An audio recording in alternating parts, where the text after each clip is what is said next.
Hello, welcome back to elite recipes. நம்ம இப்போ red snapper fish குழம்பு எப்படி வைக்கிறதுன்றதை இந்த வீடியோவில் பார்க்க போகிறோம். சிம்பிளாக தான் நம்ம வைக்க போகிறோம். வாங்க இப்போ என்னென்ன இன்க்ரீடியன்ட்ஸ் வேணுன்றதை பார்க்கலாம். நான் வந்து ரெட் ஸ்னாப்பர் ஃபிஷ்ஷு அதோட ஹெட் அண்ட் டெயில் பார்ட்டை தான் எடுத்திருக்கேன். டோட்டலாக ஒரு 1/2 kg வருது. ரெட் ஸ்னாப்பர் ஃபிஷ் பார்க்குறதுக்கு சங்கரா மீன் மாதிரி இருக்கும், ஆனால் இது பெரிய சைஸில் இருக்கும்.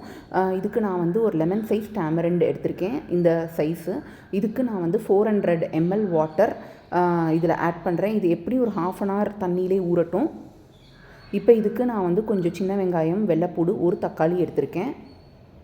இப்போ ஒரு 1/2 hour இந்த புளி நல்லா ஊறிடுச்சு. இப்போ இதை நல்லா கைவிட்டு கலக்கிட்டு இந்த புளியோட சக்கையெல்லாம் எடுத்து போட்டுருங்க. நமக்கு இப்போ 400 ml கிளியர் டேமரண்ட் வாட்டர் கிடச்சிருக்கு. இப்போ இந்த 400 ml டேமரண்ட் வாட்டரோட இன்னும் கூட 400 ml தண்ணி நம்ம இதில் ஆட் பண்ணுறோம். ஸோ டோட்டலாக 800 ml ஆஃப் புளி தண்ணி இப்போ இதில் இருக்குது. இதில் நான் வந்து 3 tablespoons homemade fish masala powder இதில் ஆட் பண்ணுறேன். இந்த ஃபிஷ் மசாலா பவுடர் எப்படி வீட்டில் அரைக்கிறதுன்றத லிங்க்கை நான் வந்து டிஸ்கிரிப்ஷன் பாக்ஸில் அட்டாச் பண்ணியிருக்கேன். ஸோ போய் பாருங்கள். 1 tablespoon chilli powder, 1 tablespoon salt. இதை நல்லா இப்போ மிக்ஸ் பண்ணிக்கங்க.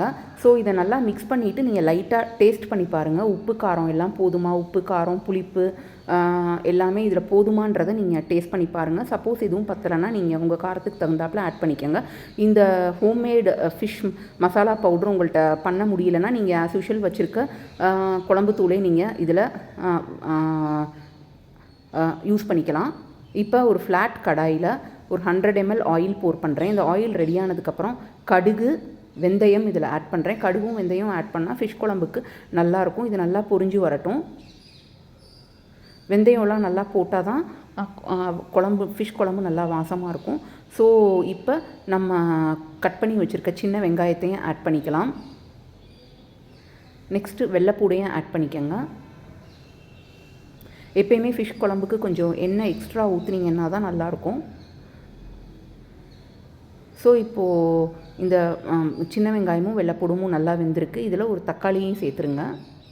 இந்த தக்காளி வந்து சாஃப்டாகிற வரைக்கும் குக் பண்ணிக்கோங்க. கொஞ்சம் சிம்லே இந்த வெங்காயம், தக்காளி, வெள்ளைப்பூடு வேகட்டும். இப்போ பாருங்கள், தக்காளி நல்லா சாஃப்டாக வந்துருச்சு. இப்போ நம்ம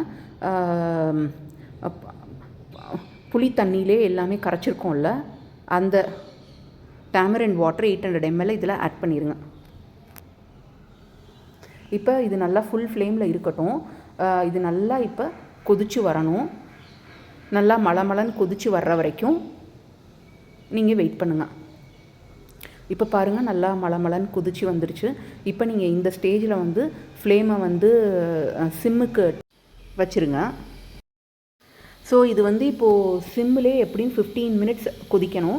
சிம்மில் 15 minutes கொதிக்கும் போது தான் வந்து உங்களுக்கு இந்த தண்ணியாக இருக்க குழம்பு ஸ்லோ பை ஸ்லோவாக வந்து ஒரு ரைட் கன்சிஸ்டன்சிக்கு வரும். இப்போ தான் பாருங்கள், கொஞ்சம் அப்படியே குழம்பு ஒரு திக்னஸ் கொடுத்துக்கிட்டே இருக்குது.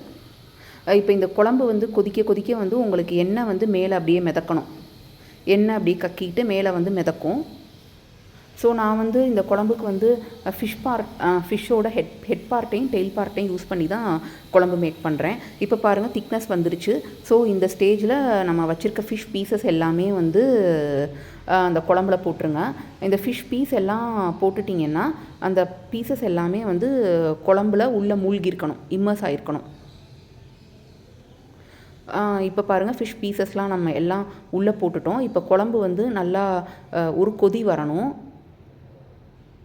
குழம்பு இப்போ நல்லா ஒரு கொதிச்சிருச்சுன்னா அதுக்கப்புறம் நீங்கள் என்ன பண்ணணுன்னா, குழம்பு ஒரு கொதி வந்ததுக்கப்புறமா சும்மா ஜஸ்ட்டு லைட்டாக ஒரு கரண்டியை விட்டு அது இம்மர்ஸ் ஆகிறதுக்காக பண்ணிக்கோங்க. ரொம்ப கரண்டி போட்டு கிண்டினீங்கன்னா ஃபிஷ் பீசஸ் உடஞ்சிரும். இப்போ கொதி வந்துருச்சு. கொதி வந்தோன்னா ஒரு மூடி போட்டு ஒரு 5 minutes சிம்மிலே இது கொதிக்கட்டும்.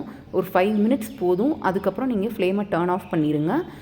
ஃபிஷ் குழம்பு ரெடி ஆயிரும். இந்த ஃபிஷ் குழம்பு நீங்கள் வந்து மத்தியானம் வச்சிங்கன்னா நைட்டு சாப்பிட்றதுக்கு ரொம்ப நல்லாயிருக்கும். இன்னும் நல்லா சாந்து நல்லாயிருக்கும். மத்தியானமே கூட சாப்பிட்டுக்கலாம்.